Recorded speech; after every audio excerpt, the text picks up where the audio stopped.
Bismillahirrahmanirrahim. Assalamualaikum warahmatullahi wabarakatuh. Alhamdulillah wassalatu wassalamu ala Rasulillah wa ala alihi wa sahbihi wa mawalah wa la hawla wa la quwata illa billahi wa ba'du. Terlanjutkan kajian kita masih membahas tafsir dari surah Al-A'la. Dan kita masuk pada ayat A'udzubillahi minasyaitonirrajim. Bismillahirrahmanirrahim. Wa nuyassiruka lil yusra. Malam ini kita akan membahas satu ayat saja karena panjang pembahasan. Wa nuyassiruka lil yusra. Dan kami, wahai Muhammad, akan memberikan kemudahan kepada dirimu. Apa makna kemudahan yang Allah Subhanahu wa taala berikan kepada Nabi sallallahu alaihi wasallam ini? Yang dimaksud kemudahan dalam ayat ini adalah asy-syari'atu yusrun wala harajun fiha wala syiddatun. Yang dimaksud kemudahan dalam ayat ini artinya Allah Subhanahu wa taala akan memberikan kepada Rasul sebuah syariat, sebuah ajaran yang mudah, tidak memberatkan dan tidak pula syiddah keras dalam ajarannya. Malam ini kita akan membahas bahwa Islam ini agama yang mudah. Tapi jangan kemudian ayat ini dijadikan dalil. Kalau antum kadang sholat, kadang enggak, kemudian saya katakan kenapa enggak sholat, kan mudah agama ini Ustaz. Kok dipersulit kali? Bukan begitu. Itu bukan memahami agama ini mudah, tapi memudah-mudahkan agama namanya. Baik, ma'asyiral muslimin yang dimuliakan Allah Subhanahu wa taala. Allah Subhanahu wa taala berfirman dalam ayat yang lain dalam surah Al-Baqarah ayat 185. Yuridullahu bikumul yusra wa la yuridu bikumul usra. Allah Subhanahu wa taala menghendaki bagi kalian kemudahan dan Allah tidak menghendaki kepada kalian kesukaran. Ayat ini sebagai ayat yang sangat jelas menerangkan bahwa syariat Allah Subhanahu wa taala yang disampaikan Rasul kepada kita adalah syariat yang mudah dari semua segi. Bahkan Al-Quran sendiri Allah Subhanahu wa taala katakan walaqad yassarnal Qur'ana lidzikri dalam surah Al-Qamar 13, dan kami mudahkan Al-Quran itu untuk diingat. Qur'annya saja Allah mudahkan. Kalau kita lihat kitab-kitab sebelum Al-Quran seperti Taurat, Injil, sulit dihafal saja, sulit. Tetapi Al-Quran itu Allah mudahkan sampai ke anak-anak pun bisa hafal. Belum balik pun bisa hafal Quran. Artinya bahwa Quran ini dimudahkan oleh Allah Subhanahu wa taala, sebagaimana menghafalnya dimudahkan, maka isinya juga semua mudah. Ma'asyiral muslimin yang dimuliakan Allah Subhanahu wa taala. Kalau kita membandingkan syariat Islam dengan syariat-syariat sebelum Islam, maka kita tahu bahwa syariat sebelum Islam itu sangat berat bagi penganutnya. Contoh, ketika Bani Israel ditinggal oleh Nabi Musa alaihi salatu wassalam 40 malam untuk mengambil Taurat ke Bukit Saina. Kemudian tiba-tiba hanya ditinggalkan 40 malam mereka menyembah patung anak sapi yang dibentuk samiri. Maka Musa bergegas pulang karena Allah Subhanahu wa taala memberitakan bahwa umatmu telah difitnah oleh Samiri. Akhirnya Musa marah. Sampai papan Taurat yang dipegangnya itu dibanting sehingga pecah sebagiannya. Ketika itu kemudian Musa membuat perjanjian dengan orang-orang yang sudah murtad gara-gara menyembah patung anak sapi. Kemudian Musa mengatakan, di depan kalian sudah ada Taurat, undang-undang untuk kalian. Kalian harus melakukan isi undang-undangnya. Tiba-tiba Bani Israel mengatakan, lihat dulu wahai Musa, kalau mudah kami amalkan katanya, kalau sulit ya kami pikir dulu. Itulah Bani Israel, ya. Tidak mengatakan sami'na wa ata'na seperti sahabat Nabi.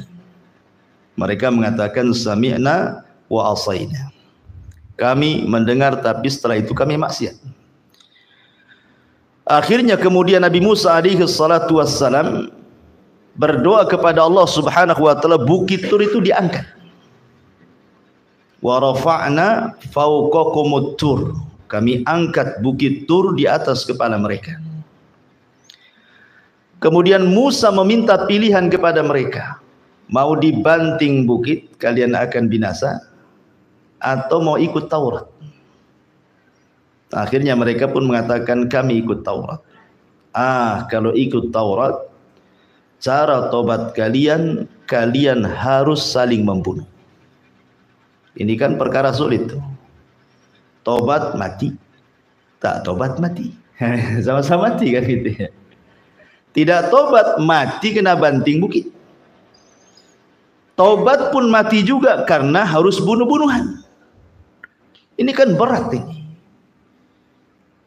Tetapi bagaimanapun mati di atas kesyirikan jauh lebih buruk dibandingkan mati di atas kebaikan.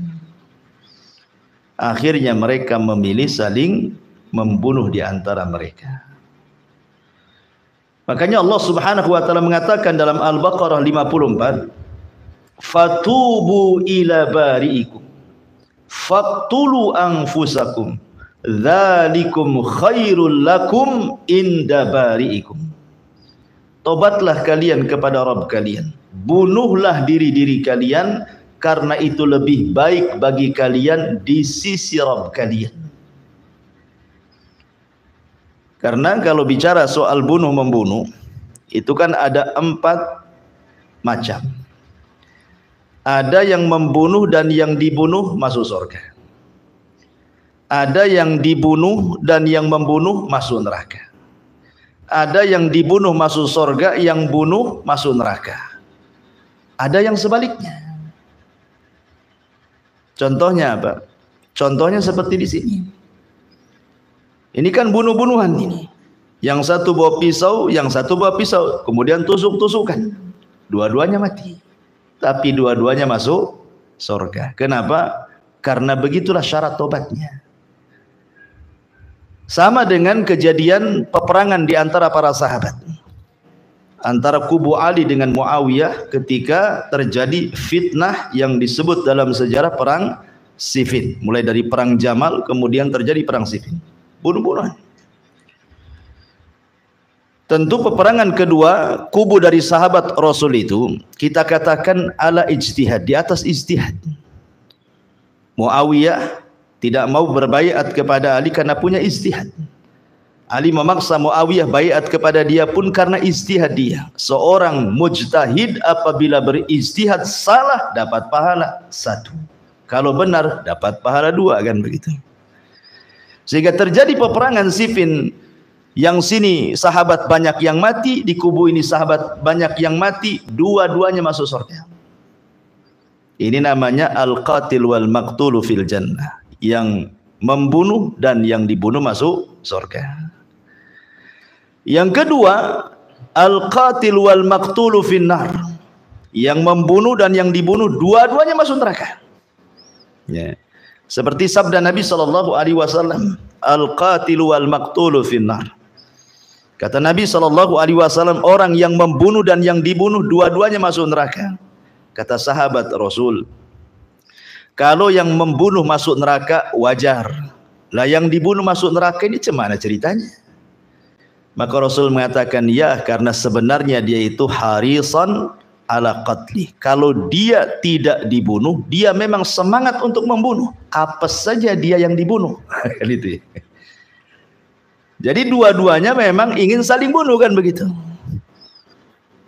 Berarti kata Nabi SAW, al-qatil wal maqtul finnar. Seperti ada preman rebutan parkir. Nah, itu kan. Dua-duanya ingin bunuh. Akhirnya bunuh-bunuhan. Dua-duanya di neraka lah. Ya. Kemudian yang ketiga, yang membunuh masuk surga, yang dibunuh pula masuk neraka. Seperti jihad.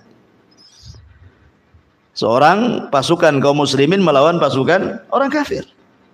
Akhirnya pasukan kaum muslimin membunuh orang kafir dalam peperangan. Maka yang dibunuh masuk neraka lah, karena mereka orang kafir. Yang membunuh masuk surga kalau dia meninggal. Ya, dalam peperangan mati syahid. Ya. Atau mungkin sebaliknya, yang dibunuh masuk surga, yang membunuh masuk neraka. Seperti antum di rumah, masuk pencuri, antum mempertahankan, takutnya dia membunuh anak, membunuh istri, mengambil harta dan begitu seterusnya. Antum lawanlah tuh pencuri itu, bawa arit pula dia, bacok pula kepala antum, mati antum. Berarti yang dibunuh masuk surga karena dia syahid membela keluarga. Kalau seandainya kemudian malingnya mati juga gitu, masuk neraka dia. Karena dia mati karena ingin mengambil hak orang. Ini faedah daripada ayat ini. Yang ingin saya sampaikan bahwa bagaimana beratnya syariat di zaman dulu. Tobat saja harus bunuh-bunuhan, gitu maksudnya. Apa syariat Islam demikian? Tidak. Inna dina indallah yusrun, kata Rasul. Agama ini Allah mudahkan.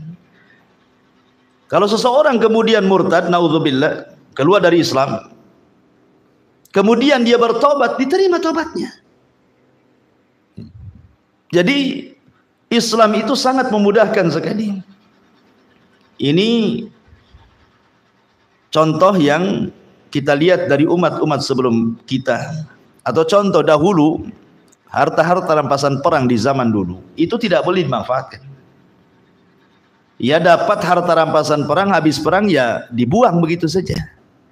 Kan sayang, padahal itu ada dapat kuda, dapat unta, dapat macam-macam namanya harta rampasan perang kan. Tetapi Allah mudahkan kepada Nabi SAW. Apa kata Rasul? Wa uhillat liyal ghanaim, dihalalkan kepadaku dan umatku harta rampasan perang, bisa dimanfaatkan. Allah mudahkan. Atau kurbannya umat dulu itu susah, ikhwan. Kalau mereka mau berkurban itu harus cari bukit, cari gunung. Jadi kambingnya dibawa ke atas gunung, kemudian diikat di gunung. Seperti kisahnya siapa? Habil dan Qabil. Itu kurban di atas gunung tuh. Cara diketahui diterima korbannya, bagaimana caranya? Nunggu halilintar. Kalau Allah Subhanahu wa taala menghendaki korbannya si fulan diterima, maka akan didatangkan halilintar, kemudian menyambar korbannya, kemudian terbakar hangus. Berarti korbannya diterima. Coba beratnya. Ini sudah dua beratnya nih. Satu, naikkan hewan ke atas gunung. Dua pula diperlihatkan ikhlas enggaknya. Berarti kan ketahuan mana yang ikhlas, mana yang tidak kan? Oh, yang terbakar ikhlas dia, yang tak terbakar tak ikhlas. Seandainya ditampakkan antum korban tuh ke masjid, kemudian ditampakkan ikhlas tidaknya, apa nggak malu? Ini korbannya hasil korupsi. Nampak ini kan gitu. Kenapa Ustaz? Ngamuk. Bukan, hewan ngamuk bukan tanda itu beli dari korupsi, tidak ya, memang mungkin sifat hewannya seperti itu kan itu. Intinya bahwa inilah syariat-syariat dulu itu susah. Contoh najis. Umat dulu itu kalau seandainya pakaian mereka terkena najis tidak bisa dipakai selamanya, dibuang. Makanya sebanyak apapun celana dan baju mereka itu pasti akan sedikit. Tapi kita kan tidak, cukup dicuci saja kan. Dicuci 3 kali selesailah tuh najis itu, masih bisa dipakai lagi. Jadi umat dulu wanita haid, orang Yahudi najis, dia harus pindah kamar selama dia masih haid. Tidak boleh makan satu meja, tidak boleh tidur satu kamar. Bayangkan. Tetapi umat Islam boleh, satu meja satu kamar boleh, tapi jangan digauli. Allah mudahkan semuanya. Dari sini ma'asyiral muslimin yang dimuliakan Allah Subhanahu wa taala, bahwa sebenarnya ada syariat-syariat umat dulu itu yang dimudahkan, ada juga yang memang berat. Seperti Nabi Musa ketika datang Bani Israel menceritakan tentang ada orang kaya dibunuh. Kemudian datang kepada Musa minta dibongkar siapa pembunuhnya. Musa kan memudahkan, potong sapi betina, selesai. Tidak menyebutkan apakah anak-anak sapinya itu, apakah sudah besar, apakah sudah beranak, apakah cacat, apakah sehat, apakah warnanya macam-macam, silahkan tinggal sembelih. Tapi mereka memberatkan diri, tanya pula warnanya, tanya umurnya, sapinya ini sudah dipekerjakan atau tidak. Maka akhirnya Allah beratkan. Ketika mereka memberatkan, maka Allah beratkan sekalian. Makanya dalam Islam juga ada bahasa apa? Waman yushaddad din illa ghalabah. Siapa yang memberat-beratkan diri dalam agamanya, maka agama akan mengalahkannya. Contoh, antum ingin mengamalkan semua sholat sunnah, antum ingin mengamalkan semua puasa sunnah, antum ingin mengamalkan semua zikir yang diajarkan Nabi, doa yang diajarkan Nabi. Coba bayangkan, sehari antum mulai dari pagi nih, sholat umpamanya syuruk, kemudian habis itu duha, kemudian masuk masjid, tahiyatul masjid, ya, kemudian rawatibnya, malamnya qiyamul lail, witir, umpamanya kan. Kemudian antum juga ingin mengamalkan puasa, Dawudnya antum amalkan, Senin Kemisnya antum amalkan, Ayyamul Bidnya antum amalkan, semua doa-doa antum amalkan semuanya. Bisa? Nggak akan bisa. Kemampuan kita terbatas. Makanya kenapa Nabi SAW mengatakan khairul a'mal adwamuha wa inqallah. Sebaik-baik amal itu sedikit tapi istiqomah. Karena yang sedikit itu kalau dilakukan terus-terusan jadi banyak. Tapi yang banyak kalau dilakukan tiba-tiba kemudian berhenti, tidak dapat apa-apa. Logikanya kan seperti itu. Antum 1 minggu semua ibadah dilakukan, minggu depan cuti, sakit semua badan. Selesailah antum beramal seminggu, cuti pula 2 bulan. Apa yang antum dapat? Kecapean. Karena namanya batas tenaga manusia itu dibatasi. Makanya Allah mengatakan fattaqullaha mastata'tum, bertakwalah semampu kalian, la yukallifullahu nafsan illa wus'aha. Allah itu tidak membebani sesuatu kecuali yang kita mampu melakukannya. Begitulah Islam itu agama yang mudah, sangat mudah. Ya. Makanya wajar kalau seandainya Islam itu tersebar di mana-mana, coba diterima semua agama. Coba bayangkan dari mulai Nabi SAW di zaman itu yang masuk Islam cuman berapa orang. Tapi hari ini bisa seantero dunia. Karena orang-orang yang mereka tadinya bukan Islam kemudian masuk ke dalam Islam, mereka memandang Islam itu lebih mudah, lebih simpel, lebih toleran. Ya, tidak berlebihan dan tidak juga meremehkan. Makanya dari mana-mana orang banyak masuk Islam. Dari ujung timur ke barat, selatan ke utara, menunjukkan apa? Agama ini mudah, diterima semua orang. Ya, itulah agama ini mudah. Abdullah ibn Abbas radhiyallahu anhuma Dia dikatakan kepada Nabi sallallahu alaihi wasallam, "Ya Rasulullah, ayyul adiyani ahabbu ilallah?" Rasul, agama yang paling dicintai Allah itu seperti apa bentuknya? Maka Rasul mengatakan, al-hanafiyatus samha. Al-hanafiyah itu artinya agama tauhid. Islam agama tauhid. Kemudian Rasul mengatakan samha. Samha itu tidak memberatkan. Islam itu agama yang samha, tidak memberatkan, penuh dengan rahmat. Karena Allah Subhanahu wa taala memberikan agama kepada kita ini untuk membahagiakan, bukan untuk mencelakakan. Untuk memudahkan, bukan untuk menyulitkan. Begitulah Islam. Makanya Nabi sallallahu alaihi wasallam mengatakan di sini al-hanafiyatu samha. Lihat firman Allah Subhanahu wa taala di dalam Al-Qur'an. Allah mengatakan, laqad ja'akum rasulun min anfusikum azizun alaihi ma anittum harisun alaikum bil mu'minina raufur rahim. Kata Allah Subhanahu wa taala, sungguh telah datang kepada kalian seorang rasul dari jenis kalian. Artinya nabi kita ini bukan malaikat, bukan jin, dari jenis kita manusia. Azizun alaihim ama anittum, sangat menderita apa yang kalian derita. Kemudian harisun alaikum, sangat berkeras untuk memberikan hidayah kepada kalian. Di ujung ayat Allah mengatakan bil mu'minina raufur rahim. Tapi dia Nabi sallallahu alaihi wasallam dengan orang-orang yang beriman rauf, senantiasa berbuat baik, rahim, dan senantiasa menyayangi umatnya. Saking sayangnya umatnya, Nabi sallallahu alaihi wasallam ketika Isra Mi'raj, berapa solat yang diperintahkan? 50 waktu. Coba kalau seandainya Nabi SAW tidak minta keringanan tuh, antum nggak bisa kerja lah di masjid aja tiap hari 50 waktu. Baru keluar azan lagi, baru keluar azan lagi. Apa nggak serak muazinnya itu? 50 waktu tuh, ya kan? Tetapi Allah mudahkan kan? Karena Rasul meminta keringanan kepada Allah, akhirnya diringankanlah 45. Kata Nabi Musa, aku sudah coba kepada Bani Israel, badan mereka, fisik mereka lebih kuat, mereka juga tidak sanggup. Sebaiknya kau minta keringanan. Akhirnya minta keringanan lagi jadi 40. Kemudian Musa mengatakan masih kurang, umatmu tidak akan sanggup, jadi 35, 30, 25, 20, 15, 10, 5. Kata Nabi Musa, umatmu tidak akan sanggup. Padahal sudah 5 tuh. Minta lagi keringanan.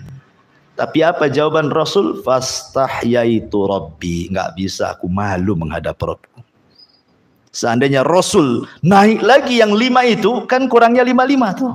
Tak sholat antum. Karena kurangnya 555 kan begitu ya. Nah, tapi kan Rasul malu dia.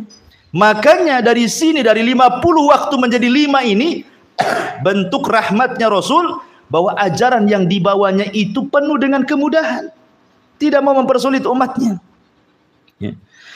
Makanya dalam sebuah hadis yang dikeluarkan oleh Imam Al-Bukhari dari Ummul Mukminin Aisyah radhiyallahu anha, ma khuyyira Rasulullah sallallahu alaihi wasallam baina amrayni qad illa akhadha aisarahuma.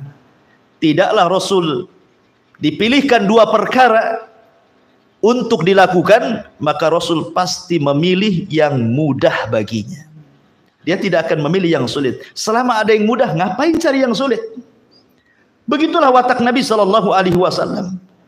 Rasul penuh rahmat dengan umatnya, kemudian berusaha untuk memuliakan umatnya dengan mempermudah agama yang dibawanya, sehingga orang-orang itu senang mengamalkannya.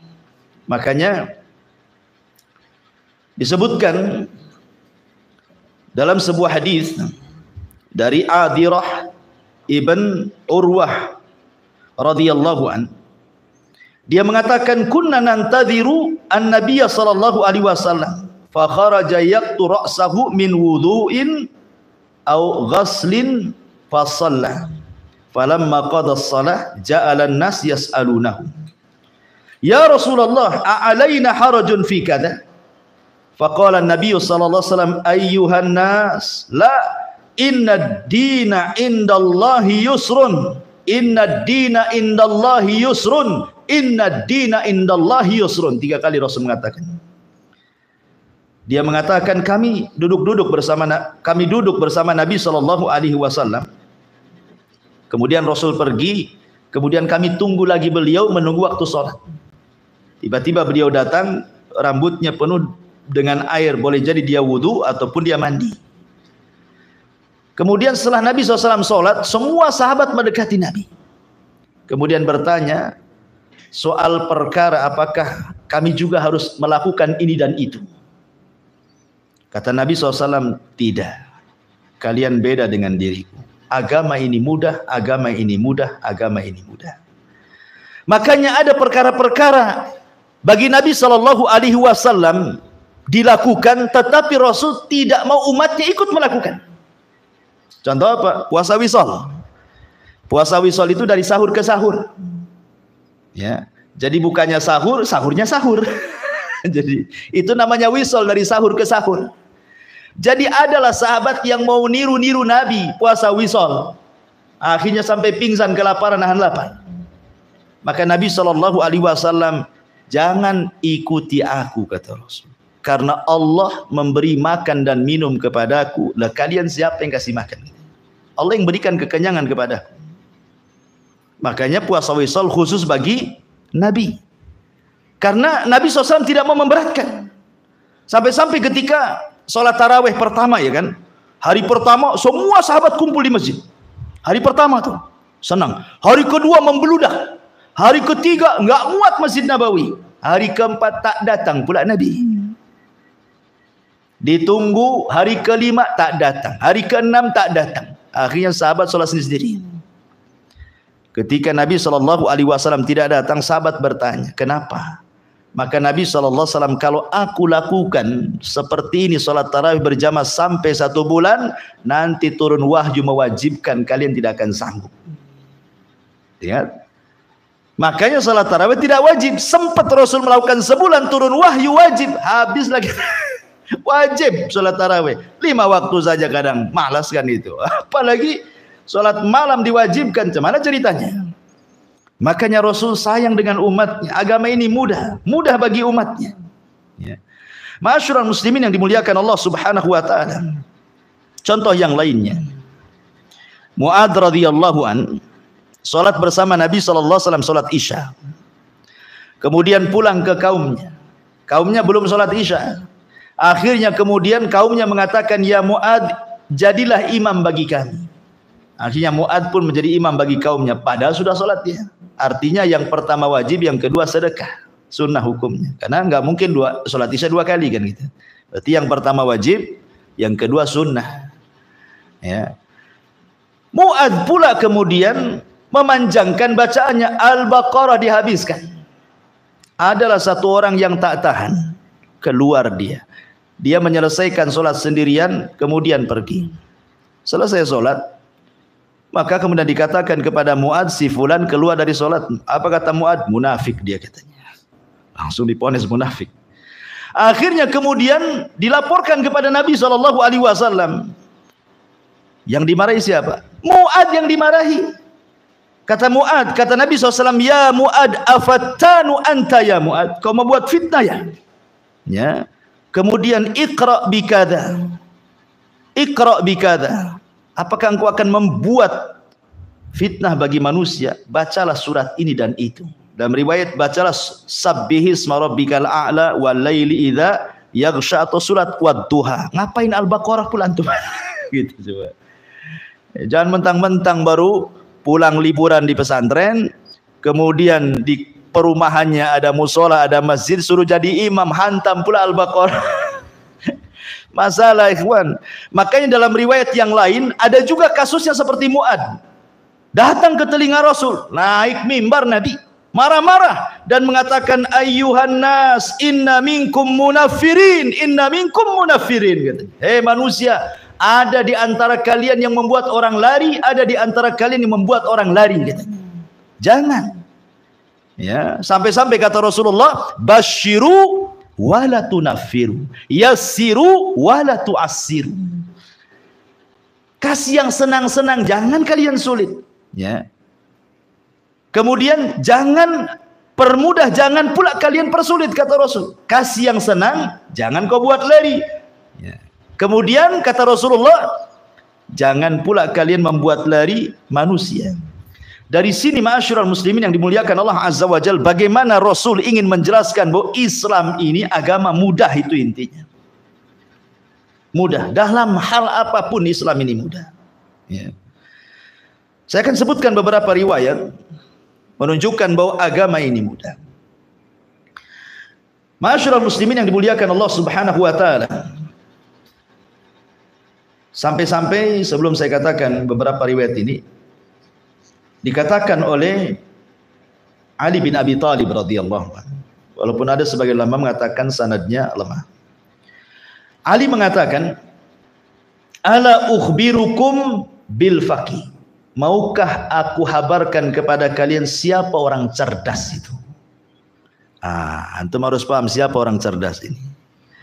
Orang cerdas itu, katanya Ali bin Abi Thalib radhiyallahu an, haqqul faqih alladzi la yuqnitun nasa min rahmatillah. Orang yang cerdas itu, kata Ali, adalah orang yang tidak membuat manusia putus asa. Jangan dibuat putus asa manusia itu.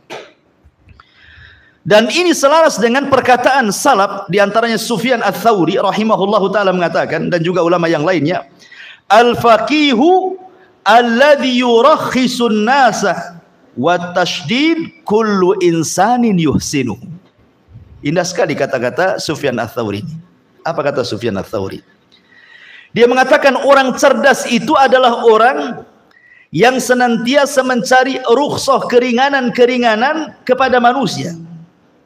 Tetapi orang yang jahil, orang yang keras, semua orang, tetapi kekerasan itu semua orang bisa melakukannya. Ya. Jadi orang yang cerdas itu dia akan memilihkan kepada orang itu perkara-perkara yang mudah. Tapi orang yang keras, semua orang bisa keras. Orang bodoh bisa keras, orang cerdas bisa keras, semua orang bisa keras. Artinya kata Sufyan Ats-Tsauri ini ingin mengatakan bahwa kalau orang itu cerdas, alim, maka dia akan berusaha mencari, menelaah, membaca, kemudian dia akan mencari yang termudah, yang dimudahkan Allah dan Rasulnya, kemudian difatwakan kepada manusia supaya jangan lari. Tetapi keras itu semua orang bisa, ya, semua orang bisa keras itu, mau jahil mau alim bisa. Kata orang jahil, oh ini bid'ah, tidak boleh, bisa saja.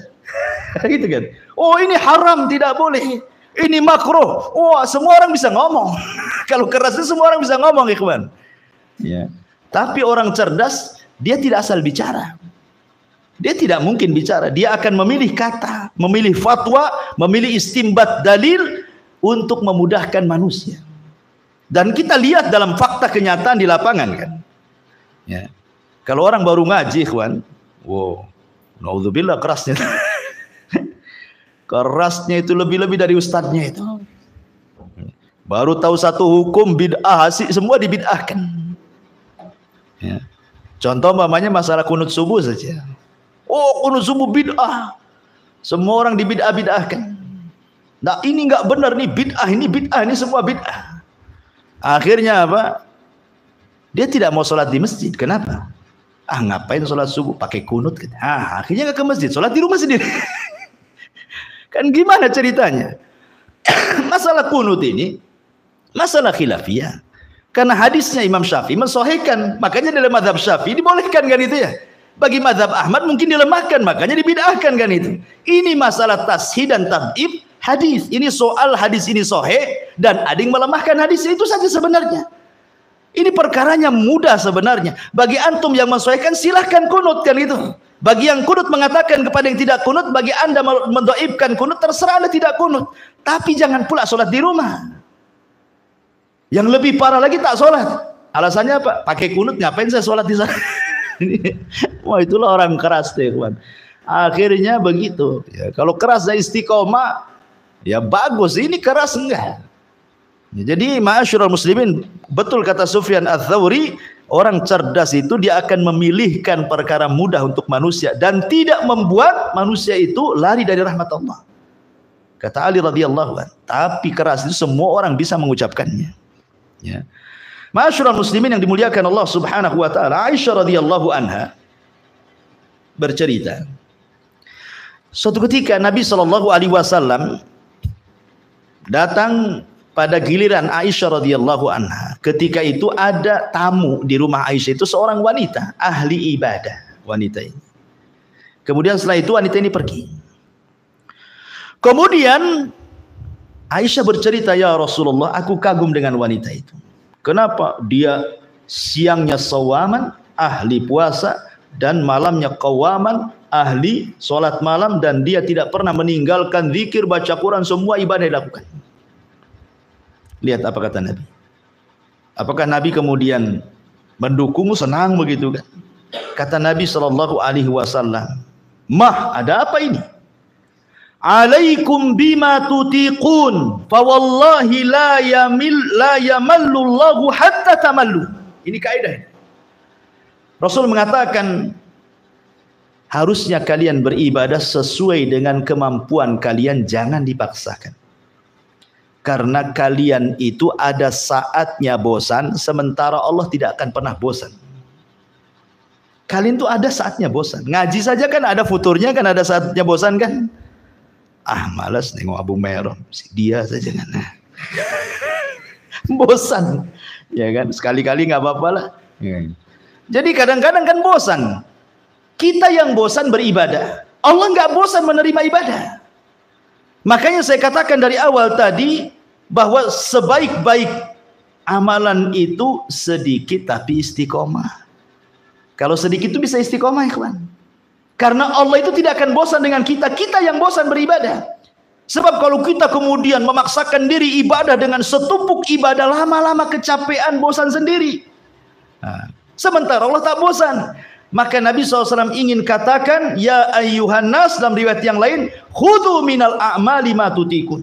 Wahai manusia, ambillah pekerjaan sesuai dengan kemampuan kalian. Ya. Baik, ma'asyiral muslimin yang dimuliakan Allah Azza wa Jalla. Termasuk bahwa Islam ini agama mudah. Arti mudah itu artinya juga janganlah terlampau ghulu, berlebihan, ekstrim dalam melakukan sebuah ibadah. Karena Rasul tidak suka juga. 3 orang datang ke rumah istri Nabi, ke rumah Aisyah, Ummul Mukminin, ke rumah Ummu Salamah. Pokoknya sebagian istri Nabi didatangi. 3 orang ini bertanya soal ibadahnya Nabi SAW di rumahnya. Jadi mereka bertanya kepada Aisyah, ya Aisyah, Nabi itu kalau di rumah buat apa? Sholat malamnya berapa rakaat? Berapa jam? Apa saja yang dilakukan? Baca Qur'annya berapa juz? Ditanyain semua ibadahnya Nabi. Ya. Karena kan mereka kan tidak lihat ibadahnya Nabi di rumah kan. Kalau di masjid mereka lihat. Tapi kalau di rumah kan nggak tahu sahabat kan. Mereka harus tanya ke istri-istrinya macam mana Rasul di rumah. Berapa rakaat? Berapa jam ibadahnya? Dan begitu seterusnya. Ya istrinya Nabi yang menceritakan. Ya Nabi kalau di rumah ya begini-begini ibadahnya. Tiba-tiba faka'annahum taqalu, mereka menganggap ibadah Nabi itu sedikit. Tapi mereka memberikan uzur, ya wajar saja. Nabi itu ibadahnya tidak banyak. Wong dia sudah diampuni dosanya yang telah, yang sedang, yang akan datang. Loh kami, masa ibadahnya sedikit sementara tidak ada jaminan ampunan? Bersumpahlah satu orang dan mengatakan, saya akan sholat malam terus, harus lebih dari Nabi. Mulai dari Isya sampai subuh tidak akan tidur, sholat terus. Yang satu bersumpah mengatakan, saya akan puasa tiap hari dan tidak akan berbuka. Yang satu mengatakan bersumpah, saya tidak akan kawin, saya akan habiskan umurku untuk ibadah kepada Allah. Coba bayangkan, bagus nggak tuh niatnya? Kan bagus niatnya kan? Ikhlas niatnya karena ingin melebihi Nabi. Kalau bisa Nabi saja seperti itu, saya ingin lebih. Kenapa? Wajarlah Nabi itu seperti itu ibadahnya, dosanya sudah diampuni semuanya. Lah kami kan tidak. Berarti yang tidak diampuni dosanya harus melebihi amalan yang diampuni dosanya. Itulah pikiran para sahabat. Sampai berita ini kepada Nabi. Naik mimbar Nabi. Ya. Kemudian Nabi SAW marah-marah tuh. Apa kata Nabi sallallahu alaihi wasallam? Innama a'lamukum billahi wa atqakum wa ahsyakum lahu walakinni akumu wa anam wa asumu wa uftir wa atazawwajun nisa faman raghiba an sunnati falaysa minni. Kata Nabi SAW, saya lebih paham dibandingkan kalian, saya lebih takwa dibandingkan kalian, saya lebih takut kepada Allah dibandingkan kalian, tapi saya sholat malam terkadang tidur, tidak dihabiskan sholat malam, ya. Karena tidurnya Nabi SAW itu dua sifat disebutkan dalam surah Muzammil itu. Nisfahu awingkus minhu auzid alaihi. Ya. Jadi separuh ataupun ditambah. Artinya tidurnya Nabi SAW itu separuh malam, separuhnya untuk sholat. Kemudian atau 2/3 malam tidur, sepertiganya sholat. Itulah tidurnya Nabi dan ibadahnya Nabi di malam hari. Sebagaimana disebutkan dalam surah Muzammil kan. Ya. Jadi ketika sahabat ini mengatakan tidak mau tidur loh, Nabi tidur loh, kadang tidur, kadang sholat kan begitu. Ini enggak mau tidur saya, mau sholat habis isya sampai subuh katanya. Nah, ini dah menyelisih Nabi nih. Ya. Kemudian kata Rasul, wa asumu wa uftir, loh aku puasa, aku juga buka. Ya. Tidak terus puasa, karena Nabi itu begini sifatnya Nabi itu. Dia pagi-pagi dia akan bertanya kepada istrinya, hal indakum syai, ada enggak makanan yang bisa aku makan? Itu pertanyaan Nabi. Nabi tidak mengatakan masak apa kamu, enggak, itu kita. Ya. Kalau kita masak apa? Lalap. Kenapa kau masak lalap? Kenapa enggak gulai saja? Tak ada daging bang katanya. Kita kadang-kadang kan aneh-aneh nanya sama istri. Nabi tidak. Nabi mengatakan ada makanan yang bisa aku makan. Ya, kan enak tuh bahasanya. Kata istrinya tidak ada. Ya sudahlah, saya puasa saja. Itulah Nabi. Kadang dia niatnya tidak puasa karena tidak ada yang dimakan, akhirnya puasa. Dan boleh niat mendadak dalam puasa sunnah. Beda dengan puasa wajib, tidak boleh. Kalau puasa wajib harus niat di malam hari. Malam yubayyiti siyam fala siyamalahu, kata Rasul. Siapa yang tidak niat di malam hari tidak dianggap puasa Ramadannya. Tapi kalau puasa sunnah boleh. Itu namanya niat dadakan kan. Ya. Artinya Nabi SAW kadang puasa, kadang tidak. Kadang dia sedang berpuasa kemudian diundang untuk makan, dijamu untuk makan, dibatalkan tuh puasanya sama Nabi. Sementara orang ini tiap hari pula mau puasa dia. Ini kan menyelisih Nabi namanya. Ya. Kemudian yang satu pula nggak mau kawin loh. Nabi istrinya 11 kok nggak mau kawin, ini gimana ceritanya? Orang yang tidak mau kawin itu mungkin punya penyakit atau mungkin punya syubhat di kepalanya, ajaran sesat. Ya. Cuman dua itu tuh orang nggak mau kawin. Ima punya penyakit atau ada pemahaman sesat dia di kepala. Maka cepat kawin antum yang belum kawin. Yang sudah kawin bolehlah nambah kan. Kan itu. Yang ingin saya katakan ikhwan, lihat Nabi SAW tidak mau memberatkan umatnya. Rasul tidak senang kan. Rasul justru marah-marah. Jangan seperti itu. Itu bukan sunnahku itu. Rasul tidak memberatkan karena agama ini mudah gitu maksudnya. Ya. Ini satu contoh. Contoh yang lain. Ingat kisahnya Abu Darda yang pernah saya ceritakan. Abu Darda ini seorang tujar, pedagang hebat di zaman jahiliyah. Dia orang kaya di Madinah itu Abu Darda. Sukses jualan. Berniaganya itu luar biasa. Ketika dia masuk Islam, dia masih berniaga. Dia berusaha untuk menggabungkan akhirat dengan dunia, tapi tak bisa. Ya karena mustahil. Makanya kalau ada orang yang ngomong sama antum, kalau saya sih berusaha 50% agama Ustaz, 50% dunia. Antum langsung tunjuk hidungnya, pendusta kamu. Pendusta, nggak ada ceritanya. Mana bisa 50% agama, 50% dunia. Gimana caranya? Saya tanya 50% agama, 50% dunia. Oke, hitungan satu hari. Sholat 5 waktu itu, sholat subuh berapa menit, kemudian duhur berapa menit, asar berapa menit, maghrib berapa menit, kemudian subuh berapa menit, isya berapa menit, kemudian kita gabungkan menit-menit itu. Ada 1 jam kira-kira? Nggak ada. Ya. Tiba-tiba kemudian antum mengatakan 50% dunia, 50% akhirat. Ya kalau mau 50% dunia akhirat, ya jelas hitung-hitungannya kan.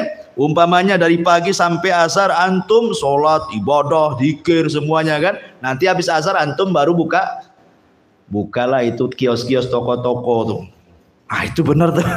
Tapi nggak ada yang melakukan seperti ini. Makanya tidak bisa menggabungkan antara dunia dan akhirat itu. Kalau antum mementingkan dunia, kalah akhirat. Kalau antum mementingkan akhirat, kalah dunia. Begitu yang benar cara berpikirnya. Karena mustahil. Ya, pasti akan ada yang jomplang satu-satunya tuh. Entah 70% ke akhirat, akhirnya 30% ke dunianya, atau sebaliknya kan gitu ya. Tidak bisa antum hitung-hitungan itu 50% dunia. Dusta antum ngomong begitu. Gimana cara menghitungnya? Apalagi kalau umpamanya tobatnya baru usia 40 tahun tobatnya. Lah ya dari 20 tahun ke 40 tahun maksiat dibilang saya berusaha menyeimbangkan dunia akhirat. Lah yang 20 tahun antum kemana kan gitu ya. Nggak akan bisa. Ya. Jadi saya katakan Abu Darda itu berusaha seperti itu. Nggak bisa dia. Itu sahabat Nabi loh. Mau menyeimbangkan dunia akhirat. Nggak bisa Abu Darda itu. Akhirnya kemudian Abu Darda pun ingin mengakhiri dunia bisnisnya. Dia ingin menikmati apa yang sudah dia tabung saja. Dia fokuskan ibadah saja, tidak mau lagi bekerja. Dia hanya mengandalkan kekayaan hasil dulu dia bekerja. Malam, sholat malam. Dari Isya sampai subuh. Ya. Kemudian paginya puasa sunnah. Kemudian ikut jihad, baca Quran. Pokoknya pagi, siang, sore, malam ibadah saja Abu Darda itu. Ketika itu istrinya berjumpa dengan Salman Al-Farisi. Istrinya ini kumal, nggak pernah dandan. Ya. Jadi Salman ini kan itu kan dipersaudarakan dengan Abu Darda oleh Nabi. Ngomonglah sama Salman sama istrinya, janganlah seperti itu, berdandanlah. Kau kan punya suami. Masa kayak gini? Karena dulu belum ada datang ayat hijab, jadi masih nampak gitu ya kan. Jadi pakaiannya kusut, pokoknya kayak biar nggak pernah mandi, nggak pernah apalah kan itu. Jadi istri memberikan alasan kepada Salman, ya Salman, ya inna Abu Darda laisa lihaja. Buat apa saya harus cantik-cantik, glowing? Buat apa? Abu Darda lo ndak mau sama aku lagi. Dia sibuk ibadah. Tuh orang dulu. Kalau istri tidak diperhatikan karena sibuk ibadah. Orang sekarang kalau istri diperhatikan ada tuh yang kedua. Bahaya itu. Bahaya itu pasti dicurigai itu. Kenapa kok nggak diperhatiin? Ya. Jadi akhirnya kemudian Salman ini wah ini nggak beres dengan Abu Darda. Bilang sama saudaraku Abu Darda, besok saya akan bertandang ke rumahnya. Disampaikanlah pesan Salman. Oh Abu Darda senang karena Salman, saudara dia yang sudah dipersaudarakan Nabi. Ingat konsekuensi kalau dia sudah dipersaudarakan Nabi harus saling menghargai, menghormati, menolong. Dan makanya Abu Darda ketika Salman mau datang itu senang, sumringah luar biasa. Disediakan tempat yang enak, kasur yang empuk, kasih makanan yang lezat. Pokoknya betul-betul dimuliakan saudaranya. Datanglah Salman. Malam-malam kata Abu Darda, nih ya Salman, tidur. Ini sudah saya sediakan semuanya. Oh nggak bisa, kamu juga harus tidur. Kata Abu Darda, nggak bisa, saya mau sholat katanya. Oh kata Salman, kalau begitu saya nggak akan tidur sampai pagi katanya. Akhirnya apa? Tidur pula Abu Darda. Pas sepertiga malam bangun berdua kemudian sholat. Ya. Besok paginya Abu Darda sudah menyediakan makanan lezat tuh. Kata Abu Darda, kul ya Salman, makan wahai Salman. Loh kamu? Enggak, saya lagi puasa. Oh kalau gitu saya tak mau makan juga kan. Akhirnya bingunglah Abu Darda, terpaksa pula dia batalkan puasanya. Ya. Setelah jalan 3 hari di rumah Abu Darda, Salman mulai berbicara. Ketika sudah tenang, ada waktu yang pas, dia ngomong 4 mata kepada Abu Darda, ya Abu Darda. Apa kata Salman? Ini nasihat yang bagus kepada Abu Darda. Ya Abu Darda, inna alaika haqqun wa inna li ahlika haqqun wa inna lillahi alaika haqqun. Abu Darda, kamu punya hak, keluargamu punya hak, Tuhanmu juga punya hak. Gunakan 1/3 hak kepada Allah, Gunakan sepertiga hak kepada keluargamu, gunakan sepertiga hak untuk menjaga kesehatan badan. Kamu juga perlu tidur, nanti sakit. Kan itu. Tapi Abu Darda tidak mau itu. Dia tetap mau ibadah sampai kabar ini kepada Rasul. Apa kata Rasul? Shadaqah Salman. Salman telah benar. Akhirnya ketika kemudian Abu Darda mendengar bahwa Nabi SAW membenarkan Salman Al-Farisi radhiyallahu an, maka akhirnya Abu Darda pun merubah persis seperti yang dinasihatkan Salman dan hidupnya lebih bahagia lagi. Ya. Begitulah kemudian Nabi SAW ketika mendengar Salman ngomong begitu langsung dibenarkan. Kenapa? Karena Islam itu bukan seperti itu, memberat-beratkan. Dengan memberatkan yang ini akhirnya meremehkan yang lain, bukan begitu kan itu. Satu sisi ibadahnya oke, tetapi ke keluarga tak oke, kan jadi masalah jadinya. Ya. Itulah kalau orang memberat-beratkan agama pasti ada yang diremehkan yang lainnya. Ini contoh kisah Abu Darda. Kisah Abdullah ibn Amr ibn As radhiyallahu. Abdullah ibn Amr ibn As. Abdullah ibn Amr bin As ini jago puasa, ikhwan. Wah, kalau puasa itu paling mudah bagi dia. Ya begitulah manusia, ada yang dilebihkan puasanya, mudah puasa, sulit pula sedekah. Kan itu ya. Ada mudah sedekah, tak bisa dia puasa. Nah, sedekah aja lah, puasa antum aja. Kan itu. Puasa sunnah, anak bisa ke Senin Kemis. Tapi kalau saya sedekahkan nanti buka anak yang traktir, anak bisa gitu. Antum yang puasa, anak yang traktir iftar antum. Kan puasa antum jadi milik saya. Walaupun tak puasa, saya dapat pahala puasa katanya kan. Memberikan iftar orang puasa kan itu ya. Itulah cerdas orang. Tapi kalau puasa Ramadan jangan pula ngomong begitu. Ya, kamu puasa Ramadan, aku yang kasih. Aku tak puasa, tapi kan kamu dapat. Orang gila ini. Puasa wajib tidak bisa diwakilkan, ya kan? Jadi Amr bin As ini ngomong sama Nabi SAW bahwa dia ingin puasa setiap hari. Kata Nabi SAW, la taf'al, jangan kau lakukan. Sum waftir, kum wanam. Puasa tapi juga kadang-kadang kau berbuka. Jangan puasa setiap hari. Sebagaimana berdirilah sholat malam tapi kadang-kadang juga kau harus tidur. Fa inna li jasadika alaika haqqan, jasadmu punya hak. Kemudian wa inna li rabbika alaika haq. Sesungguhnya kepada Rabbmu juga ada hak. Wa inna li ahlika alaika haq. Dan kepada keluargamu, istrimu, anakmu juga punya hak. Kemudian katanya Amr ibn As, tapi saya mampu Rasul, saya mampu. Saya akan berusaha memberi hak kepada mereka, tapi saya ingin puasa lebih daripada apa yang kau katakan. Kata Nabi SAW, karena melihat kekuatan Amr ibn As ini mampu berpuasa, mampu nahan lapar gitu ya. Maka kata Nabi SAW, kalau harus engkau seperti itu, fasum siyama nabiyillahi Daud. Cukup kau berpuasa seperti puasa Nabi Daud. Satu hari puasa, satu hari tidak. Satu hari puasa, satu hari tidak. Itu sudah terbaik puasa itu. Tidak perlu setiap hari. Ya. Jadi Nabi SAW walaupun Amr ibn As ini, Abdullah ibn Amr ibn As ini punya kemampuan, mampu berpuasa, tapi Rasul tidak mau memberatkan. Sekali lagi karena ada hadis tadi apa? Manusia itu ada waktu jenuh. Dan Allah tidak akan pernah jenuh menerima ibadah kita. Kita yang jenuh beribadah itu masalahnya. Rasul tidak mau itu. Makanya Rasul SAW ingin mengajarkan bahwa agama ini sangat mudah. Ya. Atau contoh hadis Nabi SAW, Rasul mengatakan, masih hadis dari Abi Dzar Al-Ghifari radhiyallahu an, yusbihu ala kulli sulama min ahadikum sadaqah, fa kullu tasbihatin sadaqah, wa kullu tahmidatin sadaqah, wa kullu tahlilatin sadaqah, wa kullu takbiratin sadaqah, wal amru bil ma'rufi sadaqatun, wan nahyi anil munkar sadaqatun, wa yuzzi'u min dzalika rak'atan yarka'uhuma minadh-dhuha, rawahu Muslim.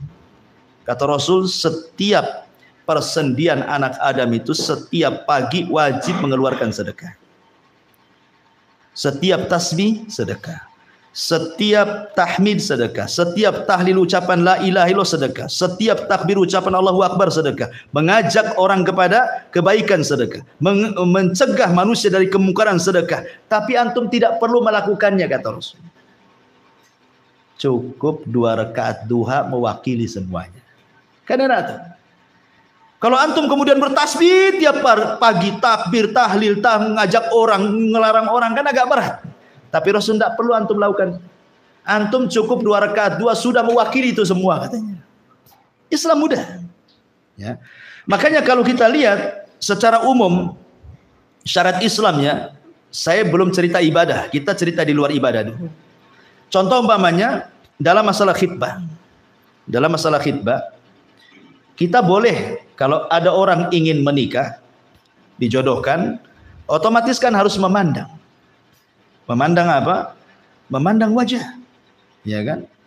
Dimudahkan kalau nanti tidak dipandang wajahnya, macam mana antum suka dengan dia atau tidak? Sampai ada cerita ya, kawan.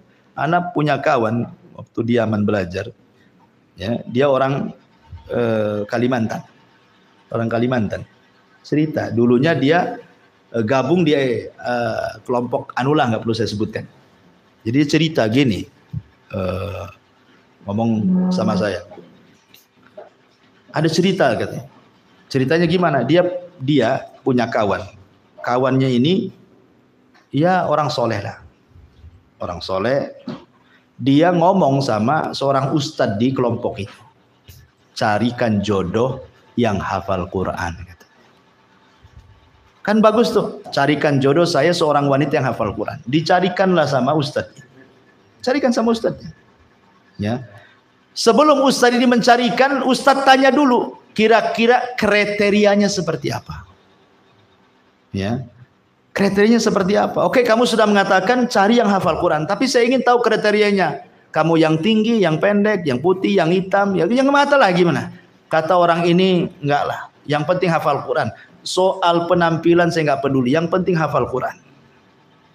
Akhirnya betul-betul dicarikan. Ini anak muda ini ganteng, tampan, putih, ya soleh lah gitu ya. Dicarikan sama ustadznya. Ya, rupanya di tempat pesantren dia tidak ada yang hafal Quran kecuali 1 orang. Ya, wanita ini kulitnya hitam, tidak terlalu cantik, orangnya pendek, gemuk. Ceritanya. Cuman dia yang hafal Quran, masalahnya kan itu ya.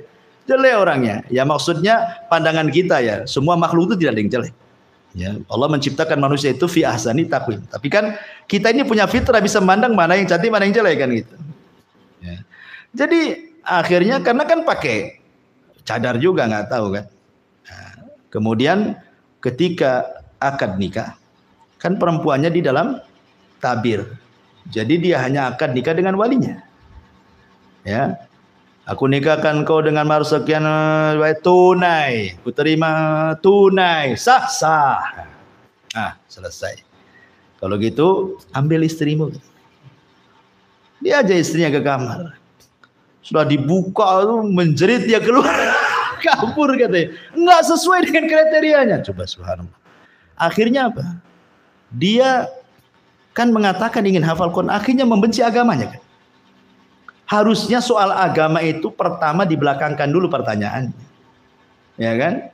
Tanya dulu kalau bisa cantik, kaya, nasabnya bagus.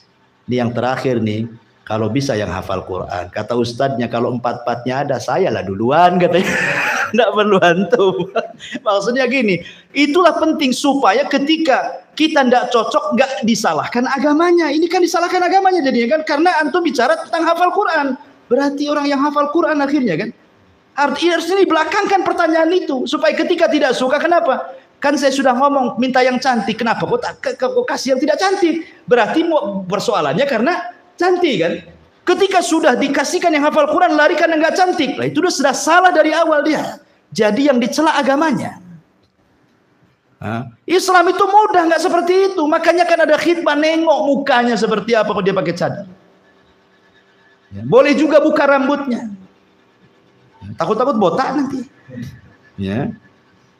Jadi lihat dulu ta'aruf, kemudian habis itu cari tahu. Nggak mungkin main-main, nampak gitu kan, ini cocok, belum tentu. Ya, main cucak cocok saja nggak bisa kan gitu ya. Cocok galicok itu apa istilahnya. Jadi itulah kemudahan Islam, nggak bisa main gitu. Islam ini memudahkan orang. Kemudian yang kedua, kalau kita lihat juga masalah talak. Kenapa disyariatkan talak? Ini untuk memudahkan. Karena ada suami yang sudah jengkel dengan akhlak istrinya, kalau tidak ditalak menyiksa dirinya, kan begitu. Makanya disyariatkan talak. Supaya dia bisa mencari yang lain yang lebih solehah lagi, kan gitu. Tentu talak yang disyariatkan. Mungkin istrinya mungkin akhlaknya nggak bagus, nggak mau sholat, nggak mau apa gitu ya, yang memang secara syar'i sudah boleh diceraikan. Ya. Kemudian khulu. Suaminya jahat begini-begini, istrinya kalau tidak ada syariat khulu, dia tertahan tidak bisa gugat cerai, kan gitu. Dibuatlah gugat cerai, semua untuk kemudahan itu dalam rumah tangga. Ya. Ataupun dalam jual beli, kenapa ada khiyar namanya? Ada khiyar itu ada pilihan. Ya. Tanya dulu, ada tawar menawar. Nggak bisa main bandrol saja, kan. Tawar berapa? Kan ada kemudahan. Habis itu lihat ada cacatnya, ada enggaknya, kan gitu. Dan boleh mengembalikan kalau dia mengatakan tidak ada cacat, kemudian sudah diterima kok ada cacat. Nah, berarti di luar kesepakatan, kan? Itu semua untuk memudahkan itu. Kemudian juga contoh yang lain pamannya tentang sampai kepada masalah hukum Islam juga. Pamannya ada orang membunuh. Dalam Islam apa? Dibunuh. Tetapi Islam pun memberikan pilihan antara dibunuh dan bayar ini maksudnya bayar fidyah gitu ya, bayar diat ya, 100 ekor unta, mau bayar 100 ekor unta atau mati. Gitu. 100 ekor unta bayar juga kan itu ya. Ya. Tapi itu kan ada kemudahan sampai ke masalah kafaroh jima saja di bulan Ramadan, tidak kemudian harus memerdekakan budak. Memerdekakan budak zaman sekarang susah lah jadi budak. Yang ada budak-budak kecil itu orang Melayu tuh. Tak bisa, itu orang merdeka, ya kan? Jadi adalah mereka kan budak. Atau kalau tidak bisa kasih puasa berturut-turut 2-3 bulan berturut-turut. Kalau tidak bisa atau 2 bulan berturut-turut. Kalau tidak bisa ngasih makan 60 fakir miskin. Kalau tidak bisa juga nih, sebagaimana ada hadis, ada seseorang datang kepada Nabi SAW, halaktu ya Rasulullah, celaka aku Rasul. Kata Rasul, ada apa? Sibuk-sibuk kau ini. Aku ini nggak tahan syahwatku. Akhirnya aku berhubungan dengan istriku di bulan Ramadan. Oh, kalau gitu kamu harus merdekakan budak. Nggak bisa, Rasul. Oh, kalau gitu puasa 2 bulan berturut-turut. Jangan 2 bulan berturut-turut. Ini aja 1 bulan tak tahan, katanya kan. Oh, kalau begitu kasih makan 60 fakir miskin. Aku loh orang paling miskin di desaku, katanya. Apa kata Rasul? Ya sudah nih, saya kasih kurma bagi orang miskin di desa. Pergi. Rupanya nggak ada orang miskin kecuali dia. Dibawa lagi kurma itu. Kata Rasulullah, ya sudah ambil untuk kamu, itu paling enak. Sudah buat jarima, dia pula dapat kurma. Tapi menunjukkan di sini ada kemudahan-kemudahan.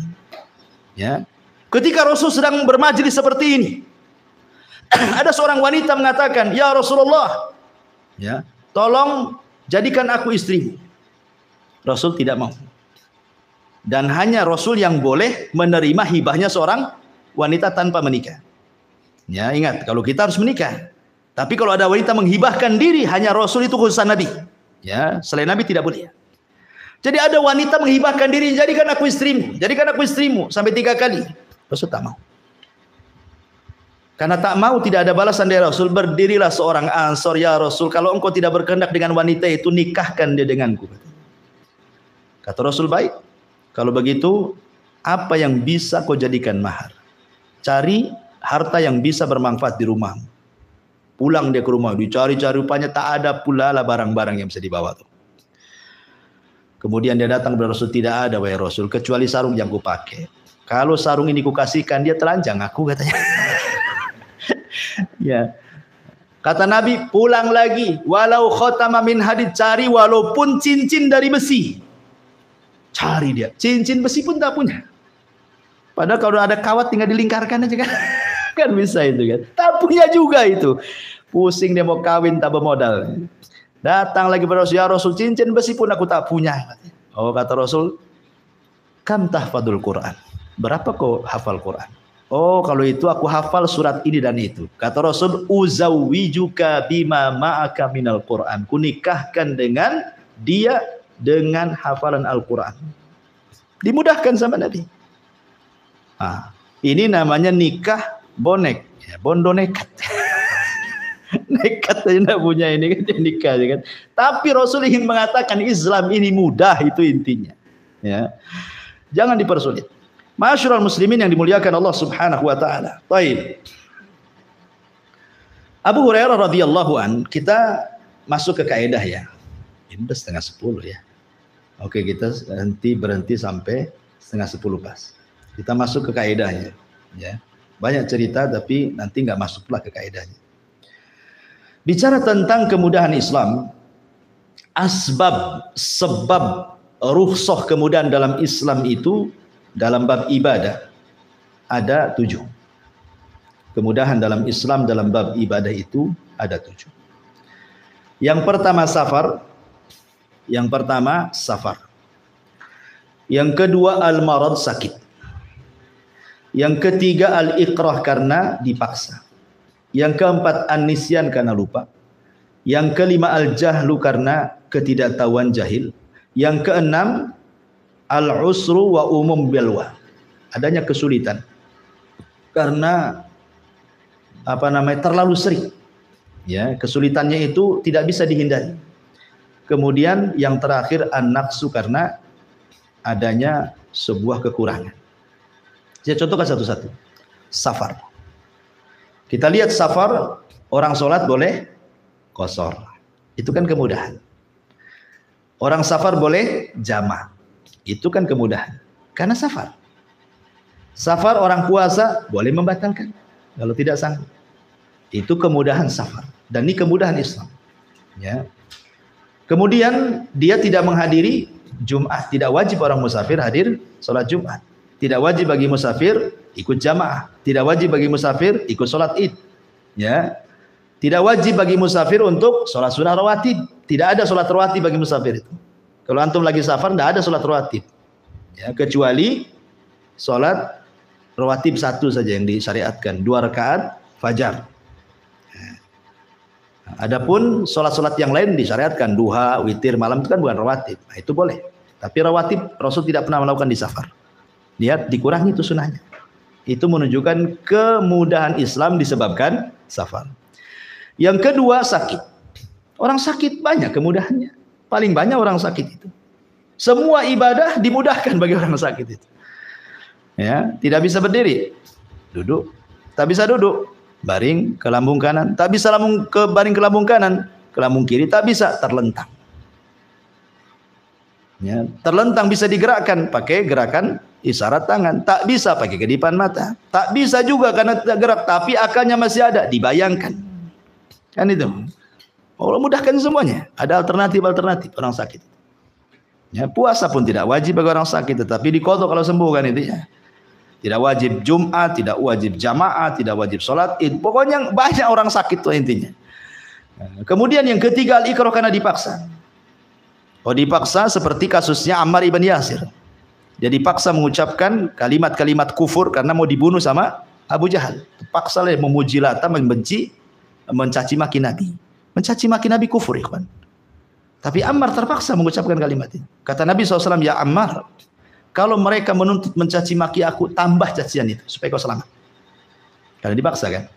Makanya Imam Malik berfatwa talak yang dipaksa tidak sah. Kalau antum ceraikan istri, dipaksa oleh orang, kalau enggak aku tembak kamu. Terpaksalah dia mengatakan ku ceraikan istri. Jatuh talak tidak, karena dalam kondisi di atas ancaman. Ya kan? Pertanyaannya bagaimana kalau yang maksa orang tuanya? Antum nih laki-laki, kata orang tuanya, ceraikan istrimu. Karena ada kasus. Ya, Abdullah ibn Umar radhiyallahu anhuma diperintah ayahnya Umar bin Khattab untuk menceraikan istrinya. Diceraikan sama Ibnu Umar istrinya. Kemudian sebelumnya Ibrahim meminta Ismail untuk menceraikan istrinya. Diceraikan istrinya.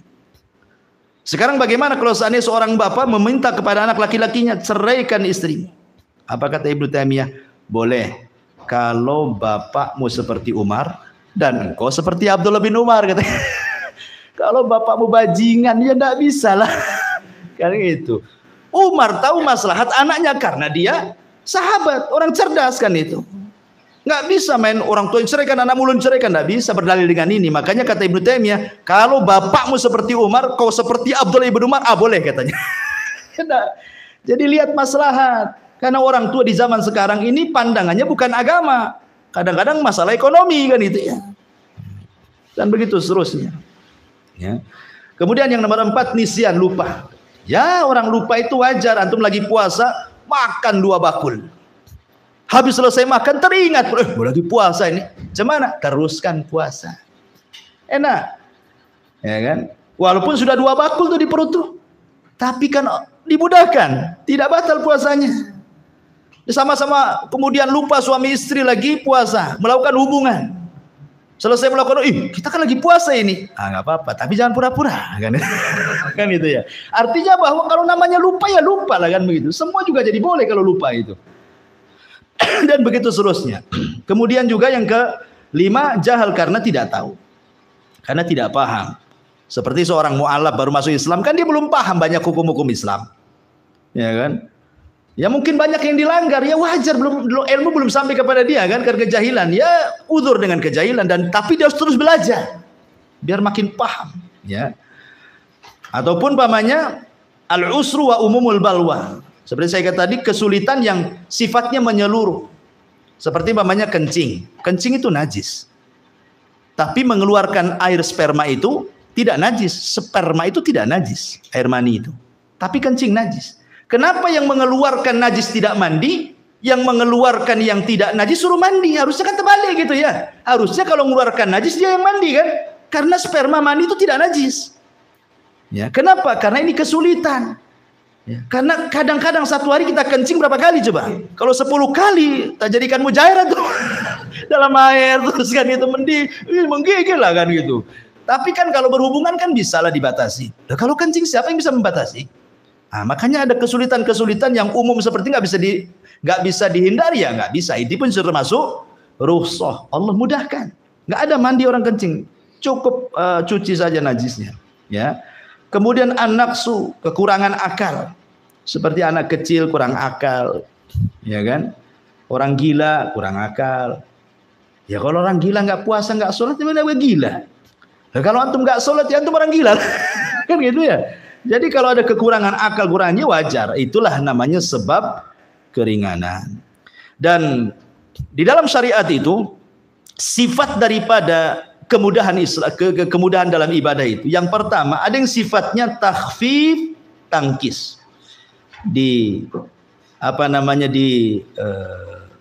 Tahfif diringankan, tangkis dan dikurangi. Seperti umpamanya qasar, itu kan dikurangi dari 4 jadi 2. Ya kan? Itu namanya disebut tangkis gitu. Ataupun dari berdiri ketika sholat jadi duduk gitu ya. Itu sifat dirukhsahkan, dimudahkannya itu sebab dikurangi. Atau isyarat dalam sholat. Kemudian yang kedua, diringankan tetapi diganti. Diringankan tapi diganti. Ketika kita tidak ada air, diganti tayamum. Pamannya nih, antum di rumah nggak ada air, ATB tak jalan, kemudian mau pula antum hubungan sama istri, tengok kamar mandi kosong, tak jadi pula antum hubungan. Jangan jadi. Kenapa antum bingung? Karena tidak ada air. Nanti kalau umpamanya sebulan tak ada air, tak jadi pula, habislah antum. Mengkarat jadi batu nanti. Artinya tetap hubungan, besoknya tayamum. Loh, apa sulitnya? Jangan antum persulit Islam itu. Nggak ada air tayamum. Tayamumnya seperti apa Ustaz? Apakah kemudian depan ada pasir antum guling-guling? Enggak. Ya tayamum biasa, top ya, ke muka. Ya, selesai, niatkan junub, selesai. Kenapa antum sibuk-sibuk kan gitu ya? Itulah kemudahannya, kadang diganti. Ya. Kemudian yang ketiga, ya, isqat, kadang-kadang digugurkan sama sekali. Seperti antum tidak sanggup haji. Tak mungkin antum jalan kaki, makanya saya heran kadang ada orang naik sepeda. Ya, ingin haji naik sepeda coba. Islam loh nggak ngajarkan seperti itu. Memang niatnya baik kan? Tapi itu kan memaksakan diri kan? Naik sepeda keliling-keliling ke negara sampai ke sana. Akhirnya dapat pula viral di sana. Entah benar naik sepedanya, jangan naik kapal pula sepedanya. Tapi kita husnudon benar lah. Tapi Islam nggak ngajarkan seperti itu. Kamu Islam itu mudah agamanya, nggak sanggup ya nggak usah pergi, nggak mungkin jalan kaki atau naik sepeda kan? Nanti ketabrak, nanti kelaparan, nanti habis bannya bocor, macam banyak lah itu kendalanya di jalan tuh. Islam itu tidak seberat itu, akhi. Ya. Kemudian yang keempat, kadang-kadang takdim. Ya, artinya takdim itu didahulukan seperti jamak. Duhur ke asar gitu ya. Maghrib ke isya, atau mungkin takhir dibalik. Itu kan kemudahan itu. Ya, dalam Islam, ya, ataupun takhir, takdim dan takhir, ya. Kemudian yang nomor 5, idtirar, kan disebabkan darurah. Tak ada makan. Kalau tak makan mati, di depan pula daging babi. Boleh makan, boleh, karena ad-daruratu tubihul mahdurat. Sesuatu yang sifatnya darurat itu menghalalkan yang diharamkan, tapi ada batasnya. Apa batasnya? Ad-daruratu tuqaddar biqadariha. Darurat itu berlaku sekedar mengenyangkan, bukan ingin kenyang. Sekedar mencukupkan, mengganjal perut saja, bukan mengenyangkan, apa ya. Kalau dengan umpamanya satu iris daging babi itu sudah cukup, dengan satu iris itu kita akan bertahan hidup, jangan pula satu babi antum habiskan. Enggak begitu darurat itu. Sebagaimana antum safar, ya, lapar, tak bawa bekal, ada pula mangga orang, cari-cari pemiliknya tak ada, teriak-teriak aja lah, pemilik mangga, aku ambil ya mangganya. Nggak ada yang nyaut, ya sudahlah, ambil. Kalau dengan satu buah sudah cukup, jangan pula kemudian antum bawa oleh-oleh itu mangga orang, itu nggak boleh seperti itu. Jadi tetap saja masalah darurat itu sekedarnya, ya. Ada aturannya, bukan berarti mumpung darurat, aji mumpung, enggak gitu, ya. Kemudian juga yang nomor 6, ada juga yang sifatnya taghyir, yaitu dirubah bentuknya. Yang tadinya sholat berdiri jadi duduk, yang tadinya duduk jadi berbaring, itu dirubah bentuknya. Lah itu semua adalah rukhsah, ya. Dan semua dalam rukun Islam ini, sholatnya, puasanya, zakatnya, hajinya, semua ada keringanan dalam Islam ini. Ya, sholat tadi sudah saya jelaskan, boleh berdiri, kalau tidak sanggup duduk, kalau tidak sanggup berbaring, kan gitu. Atau ada qasar, ada jamak, dan begitu seterusnya. Itu kan keringanan dalam sholat. Kemudian dalam puasa juga sama. Yang sakit, yang musafir tidak puasa. Kalau lupa makan boleh teruskan puasanya. Ya, termasuk menyelisihi puasanya ahli kitab. Kalau ahli kitab itu bukanya nunggu tengah malam, kita setelah terbenam matahari buka, itu kan keringanan. Ahli kitab tak pakai sahur, makanya lapar puasanya, kita ada sahur. Di keringanan semuanya itu, ya. Atau contohnya umpamanya haji juga sama. Nggak perlu kayak tadi naik sepeda ke sana, nggak perlu, ya. Banyak di haji itu banyak keringanan sekali, ya. Termasuk juga dalam masalah zakat, ya, mengeluarkan zakat juga ada keringanan. Artinya bahwa rukun Islam ini semua ada keringanannya, dan semua dari bab akidahnya, bab ibadahnya, bab muamalahnya, Islam ini agama mudah. Intinya seperti itu. Wallahu a'lam. Sudah 9:30 pas. Subhanakallahumma bihamdika asyhadu an la ilaha illa anta astaghfiruka wa atubu ilaik. Allahu ta'ala. Assalamualaikum warahmatullahi wabarakatuh.